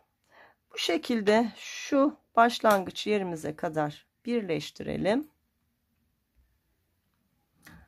Evet, bakın tam yukarıya kadar geldim. Son haroşa dişlerim var. Biri sağda, diğeri solda. Bunların arasından da girdim. Ve kol birleştirme çalışmamı bitirdim. Bakın ne kadar düzgün oldu. Şöyle hafif asılıyorum ki ip güzelce otursun. Şimdi iki ön bedenle arka bedeni birleştireceğiz arkadaşlar. Şu ipimiz burada bu şekilde şöyle duruyor. Şimdi ön bedeni bakın örmüştük. Geldik şu arka bedenden örmeye devam edeceğiz. Bunu özellikle bıraktık. Kol altında bir açıklık olursa onu dikebilmek için. Şimdi arka bedendeyiz. Bakın. Şöyle arka bedende haroşa örgülerle beraber ilmeklerimizi örmeye başlıyoruz.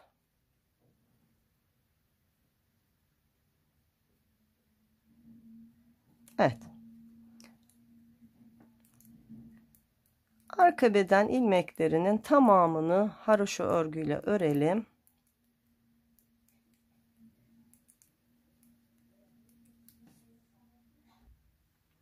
Arka beden ilmeklerini ördüm ve işaretleyicimin olduğu, yani roba ayrım ilmeğinin olduğu yere kadar geldim. Ne yapıyorduk? Bunu bedene bırakıyorduk. Bunu böyle bedene bıraktık. Hatta şunu çıkartalım. Yine yardımcı şişimle beraber ikinci kol çalışmamın olduğu yerdeyim. Burada 50 tane ilmeğimiz vardı. Şimdi yardımcı şişimle beraber bu 50 ilmeği örüyorum. 48 kol ilmeğimiz vardı.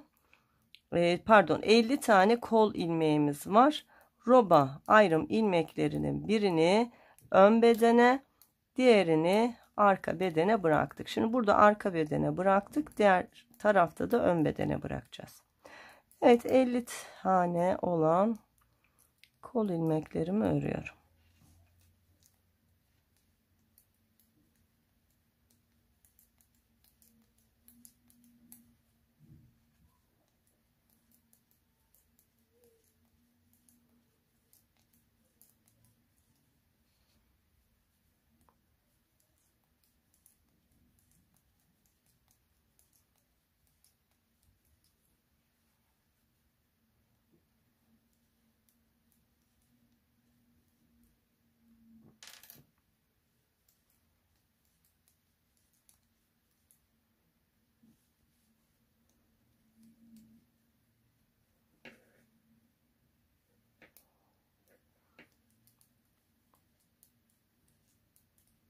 Evet, bakın roba ayrımının olduğu şu roba ayrım ilmeğim buraya kadar geldim. Bunu ön bedene bıraktım. Şimdi ön bedende kaç ilmeğim var hemen söyleyeyim. Şunu da çıkartalım, artık ihtiyacımız yok. 2, 4, 6, 8, 10, 12, 14, 16, 18, 20, 22, 24, 26, 28, 30, 32, 34, 36 ilmek ön bedenimde var. Şimdi kollarımızı hemen sayalım. 50 olması lazım. 2, 4, 6, 8, 10, 12, 14, 16, 18, 20, 22, 24, 26, 28, 30, 32, 34, 36, 38, 40, 42, 44, 46, 48, 50 ilmek kolumda var. Hazır sayı vermişken arkadaşlar, arka bedende kalan ilmek sayımı da hemen sizinle paylaşayım. Bakın 2, 4, 6, 8, 10, 12, 14, 16, 18, 20, 22, 24, 26, 28, 30, 32, 34, 36, 38, 40, 42, 44, 46, 48, 50, 52, 54, 56, 58, 60, 62, tam 64 ilmeğimiz de arka bedenimizde var. Şimdi ne yapacağız? Yine kol ilmeklerimizi, yardımcı şişimizi aldık. Haroşa örgülerle var olan 50 ilmeğimizi 10 diş haroşa boyunca öreceğiz. İlk kesimimizi yapacağız.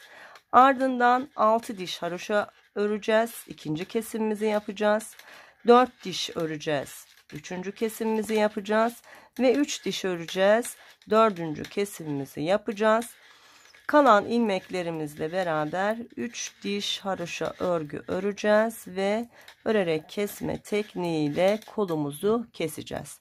Kolu keserken de başta, ortada ve sonda 2 ilmeği birlikte örerek keseceğiz ki bu bilek kısmımız biraz daha böyle toplu olsun. Evet arkadaşlar, ikinci kolumuzu da örelim. Sonra beden kısmına yine birlikte devam edelim.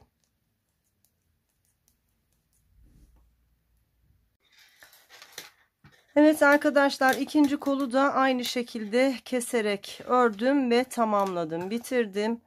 Yine ipimi uzun bırakarak kestim ve haroşa dişlerini karşılıklı hiza alarak dikişimi yaptım.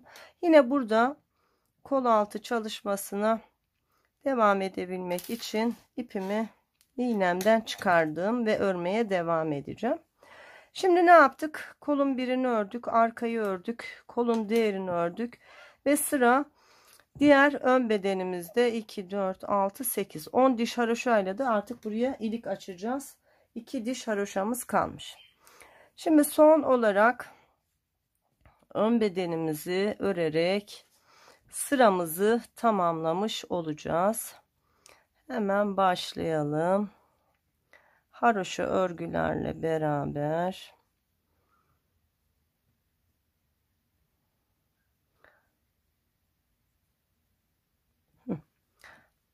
sıramı örerek tamamlıyorum.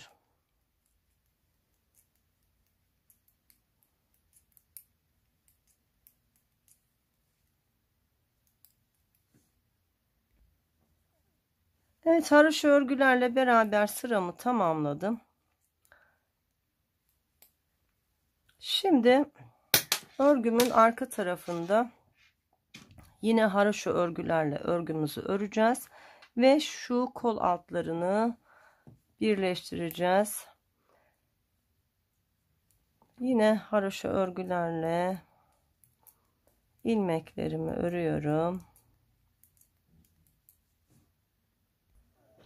Kol altına kadar arkadaşlar bakın geldim, şu ipi bağladığım yerin olduğu yerdeyim. Devam ediyorum. Bakın dikiş yapıp ipi bıraktığımız yer burası. Şöyle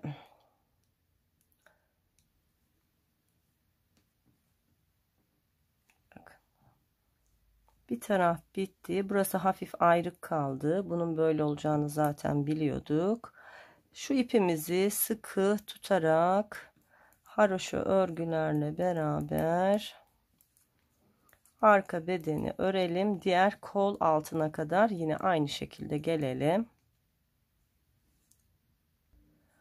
Evet, arka bedeni haroşa örgülerle beraber ördüm ve ikinci kol altına geldim. Bakın zaten başlangıç ipim burada. Burada da aynı şeyi yapıyoruz. Arka beden bitti. Bakın bir ayrıklık var. Hiç sorun değil. Hemen ön bedenin ilmeğini böyle sıkı örmeye çalışın. Şu örgü ipinizi biraz sıkı tutun ki ayrık olmasın. Bu şekilde örerek ön beden ilmeklerini de örelim ve arka bedenin sırasını tamamlamış olalım arkadaşlar. Evet, sıra sonuna geldim ve sıramı tamamladım. Bakın şimdi koltuk altımızı görelim. Şöyle bir ayrıklık oldu. 1-2 diş haroşa örgü ördükten sonra burayı kapatabiliriz. Örgümüz bittikten sonra da kapatabiliriz. Şimdi arkadaşlar haroşa örgülerle var olan ilmeklerimizin tamamını yine haroşa örgü olarak bir miktar öreceğiz. Ondan sonra yine hırkamızın etek kısmı böyle örnekli. Hırkamızın etek kısmının örnek çalışmasının kurulumunu yapacağız. Şimdi var olan ilmeklerimizle haroşa örgü olarak artık hırkanın alt bedenini örüyoruz.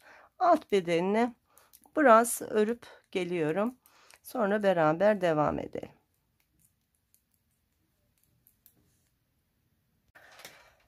Arkadaşlar, robamı bitirdikten sonra beden kısmımı örmeye başladım. Bu arada 3. ilik çalışmamı da yaptım. Şöyle saydığımızda şurası hemen kol altı bitimimiz. Bedende 2, 4, 6, 8, 10, 12, 14, 16, 17 diş haroşa boyunca örgümü ördüm. Şimdi tekrar model kurulumu yapacağız. Model kurulumuna kadar kaç santim örgü ördük onu da hemen size söyleyeyim. Bakın haroşa çalışmamız, yani 17 diş haroşamız 9 santim uzunluğunda. Şöyle şuradan ilik düğme kısmından tuttuğumuzda tam 20 santim uzunluğunda bir örgü örmüşüz. Omuz hizamızdan tutarak ölçtüğümüzde de arkadaşlar tam 24 santim uzunluğunda bir örgü örmüşüz. Evet, şimdi şu görmüş olduğunuz robadaki örnek çalışmasını ön ve arka bedenlerde uygulayacağız. Modelimizin etek kısmı hem böyle aynı modelden güzel bir şekilde görünecek, hem de hafif böyle volanlı bir hırka çalışması olacak. Şimdi ben yine ayraçlarımı elime aldım. Ayraçlarla işaretleyerek size göstereceğim. Şimdi 2, 4, 6, 8, 10, 12, 14, 15 ilmek ön bedende ayırdım. 15 ilmekle 16. ilmeğin arasına ilk ayracımı taktım arkadaşlar. Aynı şeyi bu tarafta da yapacağız, diğer ön bedende. Sayalım: 2, 4, 6, 8, 10, 12, 14, 15. Şimdi bir ayraç da buraya taktım. Bizim model çalışmamız buradan başlayacak, her iki tarafta da. Şimdi 2 tane daha ayraç alalım. Model çalışmamız için 11 ilmeğe ihtiyacımız var. 2, 4, 6, 8, 10, 11. Şu 11 ile 12. ilmeğin arasına ayracımı taktım. Aynı şeyi buradan yapacağız. 2, 4, 6, 8, 10, 11 ilmek ayırdım ve ayracımı taktım. Şimdi bu model çalışmasının birebir aynısını arkadaşlar arka bedende de uygulayacağız. Şimdi ben sayı söyleyeceğim ama daha büyük, daha küçük örecek arkadaşlar olabilir. Bunu nasıl ayarladığımı size söyleyeyim. Bakın, şurası tam kol altım. Buradaki haroşa ilmeği hiza aldığımda 2, 4, 6, 8, 9 ilmek sayıyorum. Yani burası tam kol altı ortamız. Sağda ve solda, yani ön bedende ve arka bedende aynı sayılarda ilmek ayırmamız lazım. Dolayısıyla 9 bu tarafta, 9 bu tarafta, 18 ilmek ayırmamız lazım. Şimdi 9'u ayırdık. 10, 12, 14, 16, 18. Hemen buraya da bir ayraç takıyorum. Şimdi aynı çalışmayı burada yapacağız. 11 ilmeğimizi ayırmıştık. Şimdi 2, 4, 6, 8, 10, 12, 14, 16, 18 ilmek de buradan ayırmış olduk. Burada da model çalışmamız için bize 11'er tane ilmek lazım. O yüzden 11 ilmek daha sayıyoruz. Bakın, 2, 4, 6, 8, 10, 11. Hemen buraya bir ayraç taktım. Diğer taraftan da 2, 4, 6, 8, 10, 11 ilmek saydım ve bir ayraç da buraya taktım. Evet, ayraçlarımızı taktık. Örnek yerlerimiz belli oldu. Şimdi ilk kurulumu birlikte yapacağız. Sonraki örnekleri, örgüleri, modelin çalışmasını siz kendiniz yapacaksınız. Çünkü birebir aynısı olacak. Evet, başlıyoruz. Bakın, ilk ilmeği boşaldım. 2, 3, 4, 5, 6, 7, 8, 9, 10, 11, 12, 13, 14, 15 ilmek haroşamı ördüm. Şimdi model çalışmamın olduğu yere geldim.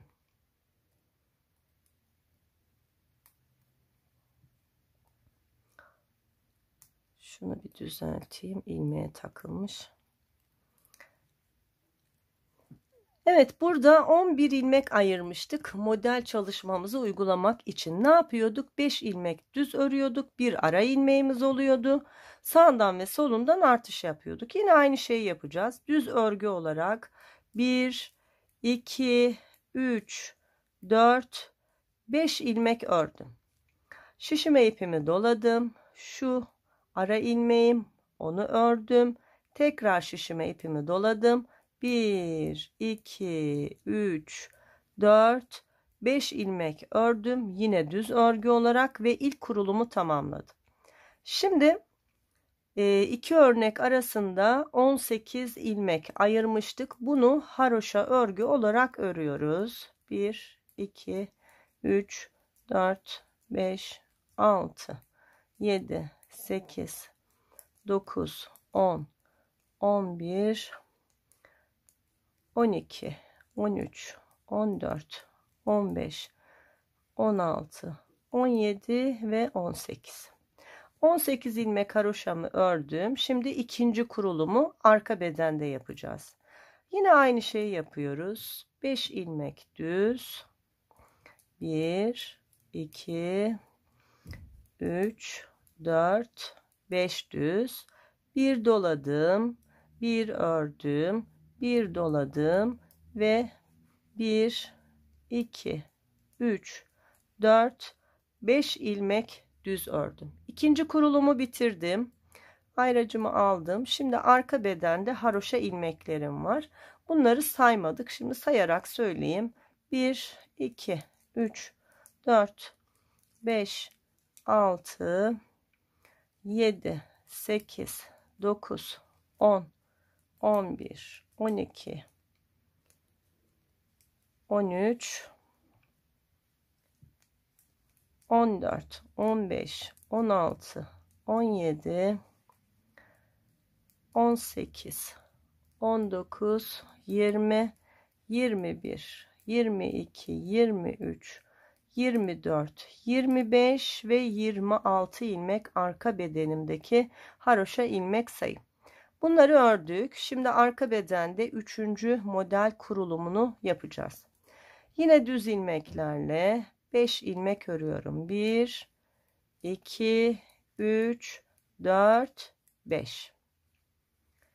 Şişime ipimi doluyorum. Bir dola, bir ör, bir dola, 1, 2, 3, 4, 5 düz ilmeği ördüm. 3. kurulumu tamamladık. Şimdi ön bedene geçeceğiz. 18 ilmek haroşamız var. Örelim. 2, 3, 4, 5, 6, 7, 8, 9, 10, 11, 12, 13, 14, 15, 16, 17, 18 haroşamı ördüm ve ön bedende 4. model kurulumunun olduğu yere geldim. Evet, yapıyoruz. 1, 2, 3, 4, 5 düz ilmeğimi ördüm. Sonra bir dola, bir ör, bir dola, 1, 2, 3, 4, 5 düz ilmek ördüm ve kurulumu bitirdim. Sıra sonunda 15 ilmeğim var. Haroşa örgü olarak örüp sıramı tamamlıyorum. Şimdi arkadaşlar arka sırada tıpkı robada çalıştığımız gibi bu haroşa olan yerler haroşa, örnek için ayırdığımız 11 ilmek ve artış yaptığımız ilmeklerimiz ters örgü olacak. Şöyle başından bir göstereyim. 1, 2, 3, 4, 5, 6, 7, 8, 9, 10, 11, 12, 13, 14, 15 ilmeğimi haroşa ördüm. Şimdi model çalışmamın olduğu yerdeyim. Burada 11 ilmeğim, 2 de artırmam, toplamda 13 ilmeğim var. Bakın dolama yaptığım ilmekler bu 11 artı 2 dolamadan oluşan 13 ilmeği arkada ters olarak ördüm. Geldim. Yine diğer örneğe kadar haroşa örgülerle ilerliyorum. Arkadaşlar zaten yerleri belli. Bakın örnek çalışması yaptığımız yerler 13 ilmek artırmalarla beraber ters. Diğer ilmekleri haroşa olarak örelim. İçim rahat etmedi. İkinci kurulumun da başlangıcını göstereyim. Sonra bu şekilde örmeye devam edeceğiz. Ta ki etek boyunun istediğimiz boya ulaşana kadar. Şimdi sıramı bir tamamlayayım. Evet, ilmeklerimi haroşaları haroşa, tersleri ters olarak ördüm, bitirdim. Şimdi ikinci kez şöyle kurulumu ilk örnekte göstereyim. Bakın 1, 2, 3, 4, 5, 6, 7, 8, 9, 10, 11, 12, 13, 14, 15 ilmeği ördüm. Bu ilmekler değişmiyor. Tıpkı robada olduğu gibi arkadaşlar. Aynı şey. Sonra geliyorum. Bakın burada 1, 2, 3, 4, 5 düz örüyorum. Bu da hiç değişmiyor. Bakın aynı şey, hiç değişen bir şey yok. Sonra bir dola, 1, 2, 3 düz ilmeği ör. Tekrar bir dola, 1, 2, 3, 4, 5 düz ilmeği ör. Sonra diğer örnek çalışmasının olduğu yere kadar 18 ilmekti burası. Haroşa örgülerle ör. Robada yaptığımız çalışmanın birebir aynısını tekrarlayacağız. Şimdi ikinci V ajur çalışmasını tamamladık arkadaşlar. Bakın bu şekilde devam edeceğiz.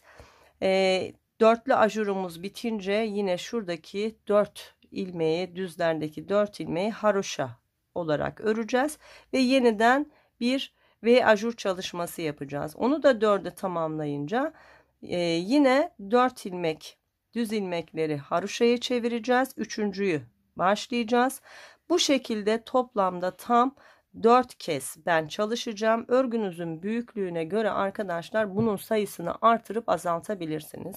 Daha küçük örmek isteyen arkadaşlar bunu 4 değil de 3 yapabilir. Şimdi bizim ördüğümüz büyüklüğe bu 4 oldukça ideal bir sayı. 4 kez bunu peş peşe tekrarladıktan sonra arkadaşlar tıpkı şu robayı bitirdikten sonra haroşa örgüye geçtik ya. Sonra haroşa örgü olarak örgümüzü birkaç sıra öreceğiz ve ardından kesme tekniğiyle beraber keseceğiz ve bitireceğiz. Bu arada bakın şurada hatırlıyor musunuz? Kolumuzu çalıştık ve burada bir ayrılık kalacak. O yüzden ipimizi bağlamadık ve kesmemiştik. Diğer kolu yaptım. Bakın ne kadar düzgün oldu, görüyor musunuz? Birkaç sıra örgünüzü ördükten sonra şuradaki şu açıklık netleşince bunu yapabilirsiniz. Hemen ipimi yine iğneme geçiriyorum.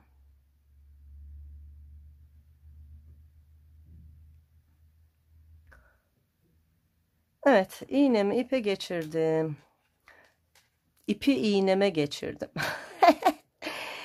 Şimdi bakın en son şöyle dikip gelmiştik. Şimdi arkadaşlar geliyorum, bakın şuradaki ilmekten batıyorum. Diğer ilmeğin şöyle arasından çıkıyorum. Aslında değişen bir şey yok. Aynı şeyi burada yapıyorum. Bakın bu ilmekten batıyorum. Diğer şuradaki ilmeğin içerisinden çıkıyorum. Bakın nasıl birleşti, gördünüz mü? Tertemiz. Geliyorum. Yine sıradaki ilmeğin içerisinden batıyorum. Yandakinden çıkıyorum. Aynı şeyi burada yapıyorum. Sonra iğnemi şöyle yandaki ilmekten içeriye gönderdim. Bakın burada kol altına bağladığımız ip de var. Bunların ikisini birlikte düğümledim. Şimdi iğnemde olanı şöyle ilmeklerimin arasından ön tarafta görünmeyecek şekilde birkaç kez yürüterek gizleyeceğim. Haroşa örgüler bu tür gizleme işlemleri için ideal arkadaşlar. Evet, bunu böyle yaptık, bitti. Şimdi diğer taraf kısa, onu iğneye geçirip yürütmek zor olur. O yüzden aynı şeyi tığımızla yapıyoruz. Bakın yine haroşa ilmeklerin arasından giriyorum ve tığımla beraber böyle yürütüyorum. Evet, bu da yeterli. Hem iç tarafı hem bakın düz tarafı tertemiz, çok düzgün bir çalışma oldu. Evet arkadaşlar, dediğim şeyleri yapalım. Sonra kesim çalışmasıyla beraber artık bu güzel hırka çalışmasını tamamlamış olalım. Ben örüp geliyorum. Arkadaşlar, model çalışmamı tıpkı robada olduğu gibi bakın 1 2 3 4 kez uyguladım. Sonra haroşa örgülere geçtim. 2 diş haroşa örgü ördüm. Örgümün düz tarafında yine haroşa örgü olarak örgümü ördüm. Örgümün arka tarafında örerek kesme tekniğiyle beraber artık ilmeklerimi kesmeye başladım. Bakın. Arka tarafta olduğu için 3. diş haroşa örgüm bu şekilde oluşmuş oluyor. Şimdi biraz da birlikte keselim. Tıpkı kolda yaptığımız gibi yapıyoruz. İlmeğimizi örüyoruz. Arkadaki ilmeği üzerinden geçiriyoruz. Sıradaki ilmeği haroşa örgü olarak örüyoruz. Arkadaki ilmeği üzerinden geçiriyoruz. Var olan ilmeklerin tamamını bu şekilde örelim ve keselim. Artık hırkamız bitti. Düğmelerimi de diktim. Kameramı şöyle biraz geniş açı yaparak son halimi sizinle paylaşacağım ama önce var olan ilmeklerin tamamını keselim. Nasıl kapattığımı da göstereyim.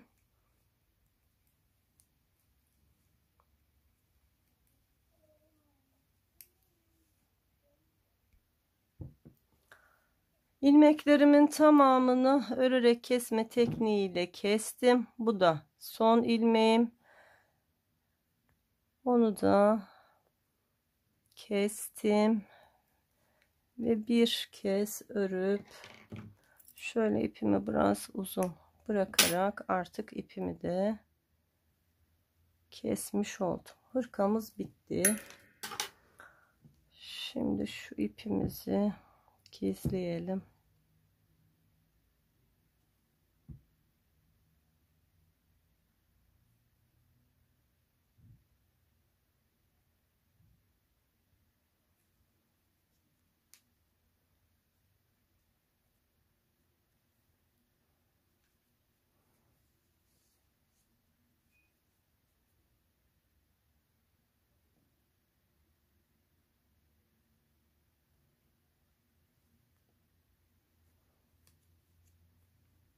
Evet, bitti.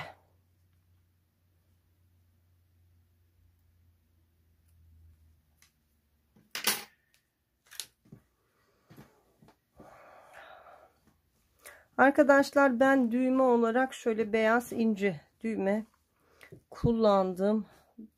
Bu modele ancak böyle bir düğmenin yakışacağını düşündüğüm için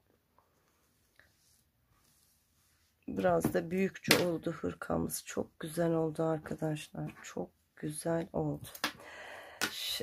Kameramı ayarlayayım. Şöyle son halimizi bir görün. Evet arkadaşlar, ancak bu kadar sığdırabildim. Şöyle bakın, etek kısmımız ne kadar güzel volanlı, harika bir kız bebek hırkası oldu. Şöyle yaparsam daha mı iyi görülür? Ancak bu kadar sığdırabiliyorum. Evet. Şimdi hemen en boy uzunluklarını verelim. Kaç aylık bebeğe uygun olduğunu da size söyleyeyim. Bu arada arkadaşlar, tam 2 yumak ip kullandım. Eğer benden farklı örgü örüyorsanız 2 yumaktan az ya da 2 yumaktan az fazla ip kullanabilirsiniz. Bunu size söyleyeyim. Bakın. Şimdi şu omuz hizasından şöyle tuttuğumda 38 santim uzunluğum var arkadaşlar. Bu haroşa örgü biraz daha da kullandıkça aşağıya doğru kendisini verir. Kol altından kol altına genişliğim 31 santim. Kol uzunluğumuzu vereyim hemen. Şöyle düzgün bir şekilde. Omuzdan itibaren tuttuğumda 30 santim. Kol altından itibaren tuttuğumda da 19 santim uzunluğunda kol ölçümüz var. Şöyle yaka kısmından ortadan tuttuğumda şu etek ucuna kadar olan uzunluğumda şöyle tutarsam bu da 31 santim arkadaşlar. Bakın 31 santim en kısa yerimiz, yakadan tutunca, omuzdan tutunca da 38 santim. Örgümüzün hem ön tarafında hem arka tarafında aynı model çalışmasını yaptık. Yani önü gibi arkası da harika olmuş oldu. Şimdi başka bunu size nasıl gösterebilirim? Şöyle bütün olarak bir elimde kamerayla deneyeyim. Eğer gösterebiliyorsam bir de öyle göstereyim. Evet, yandan ancak böyle gösterebiliyorum. Başka gösteremiyorum arkadaşlar. Çünkü en boy olarak bayağı uzun bir çalışma olmuş olduğu için. Evet, bir anlatımın daha sonuna geldim. Güzel bir hırka modeliydi. Umarım sizler de beğenmişsinizdir. Beğenen arkadaşlar, örmeye başlayan arkadaşlar, her birinizden yorum bekliyorum. Şöyle bakın son bir kez daha. Bir sonraki model çalışmama kadar her birinize sağlık, sıhhat, afiyetler diliyorum. Hoşça kalın.